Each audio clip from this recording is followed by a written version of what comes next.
Ahli Parlimen Bagan Lim Guan Eng hari ini menggesa kerajaan memindahkan skim pinjaman khas RM100 juta untuk perusahaan mikro, kecil dan sederhana MSME milik masyarakat Cina serta RM50 juta skim pembangunan usahawan masyarakat India kepada Bank Simpanan Nasional BSN.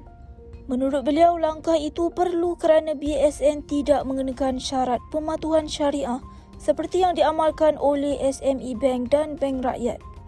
Beliau mendakwa sektor seperti makanan dan minuman, kedai perubatan tradisional Cina serta industri hiburan berisiko terpinggir daripada akses pembiayaan walaupun skim itu diwujudkan khusus untuk komuniti berkenaan.